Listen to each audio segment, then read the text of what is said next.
Week 16 of the fantasy football season. Here's a few tight ends I have as sleepers this week. The first tight end, Luke Musgrave at the Green Bay Packers. Musgrave finally had a good game in last week's matchup at the Denver Broncos, one of the better defenses in the league. And ever since filling in for Tucker Kraft, he hasn't done much besides last week, week 13 at Detroit, he catch 23 yards. Week 14 versus the Bears, 2 catches, 22 yards. Week 15 at Denver, like I said, he had a nice game, 4 catches, 52 yards on 6 targets. So this week, a good matchup at the Chicago Bears. They give up the 14th most fantasy points to tight ends on the season. Right now, it looks like Christian Watson is good to go. Jaden Reed's back in the lineup. And obviously, he would be the 4th or 5th option in this offense, but also teams are going to have to roll coverage that way. And especially if they're playing zone, I think Musgrave, he could pick this Bear defense a little bit in the middle of the field at the zone, even though this Bear defense has definitely improved over the last few weeks and playing better. But like I said, Musgrave, he had his best game of the season last week, and we'll see if he can build on it. And right now, he's out there in pretty much every fantasy league is Musgrave at 98%. Next tight end, Colby Parkinson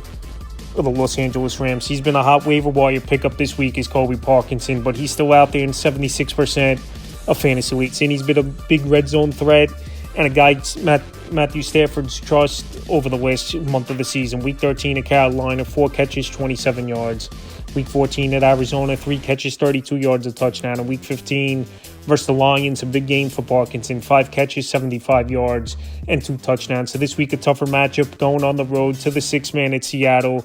But Seattle does give up the 6th most fantasy points to tight ends on the season. And also, Parkinson, the last 4 out of 5 games, he's had 9 or more fantasy points in PPR league. So he's going out there, he's making an impact, he's putting up numbers. Adams doesn't play him. Is me a tight end that could go out there and help fantasy owners in a big way in the final tight end, staying in the same game, but it's A.J. Bonner of the Seattle Seahawks. A.J. Bonner, he's had some good games this season and some games pedestrian. This week, it's a matchup where we know Seattle's going to have to throw that football more. It's not going to be Seattle's defense helping them out in this ball game, and their offense don't have to do much. Even like last week, it was a close game throughout, and they won with a bunch of field goals with Seattle. But this week, they know they got to put touchdowns on the board, and that's where we could see Bonner go out there and get more targets and put up more numbers. Week 13 versus Minnesota, 4 catches, 35 yards. Week 14 in Atlanta, 3 catches, 27 yards. And Week 15 versus the Colts, 3 catches, 27 yards. And the other thing is, well, Cooper Kupp, he's had a couple good games here and there, but I think A.J. Bonner has been more consistent than Cooper Kupp and obviously more consistent than Rashid Shaheed since they traded for him at the trade deadline. So with this week in a matchup where they got to score touchdowns and really move that football down the field, I think that can help Bonner out.